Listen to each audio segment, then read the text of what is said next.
Sunday আমি আর মিশা জানা সাজুগুজু করে চলে গেলাম আমার এক স্টুডেন্টের বাড়িতে। রাধাষ্টমীর পুজো ছিল। আর প্রথমে কিনে নিলাম মিষ্টি, আর এই যে চলে এসেছি দেখতে দেখতে, আর গিয়েই একদম হাতে না হাতে প্রসাদ পেয়ে গেছি। আর এই হলো মন্দিরটা, রাধা আর কৃষ্ণের মন্দির। কি সুন্দর না, আর সুন্দরভাবে সাজানোও বেশ মন্দিরটা। আর এই পুচকুটা হচ্ছে আমার স্টুডেন্টের ছোট্ট বনু। আমার স্টুডেন্ট যতটা শান্ত আর ও হচ্ছে তার পুরো বিপরীত।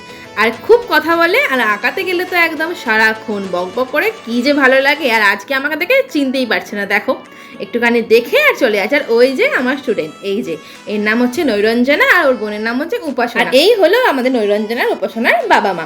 আর ওদের সঙ্গে ওখানে উপরে কথা বললাম, তারপরে বসে পড়লাম খেতে। আর এই যে আমাদের সামনে কিন্তু এরা দুজনও বসেছে। তারপরে প্রথমে পড়ে গেল ভেজিটেবিল চপ, স্যালাড, তারপরে হচ্ছে নান, আলুর দম, আর তারপরেই পড়ে গেল হচ্ছে পোলাও, পনির, সব শেষে চাটনি, পাঁপড়, রসগোল্লা আর সন্দেশ, আর আইসক্রিমও কিন্তু ছিল, আর ছিল হাজমোলা। তারপরে খাওয়া দাওয়া সেরে ওদের সঙ্গে করে কথা বলে বেরিয়ে পড়লাম বাড়ির পথে। রাত্রি অনেকটাই হয়েছে। নেক্সট ব্লগে আবার দেখাবো, ততক্ষণের জন্য টাটা।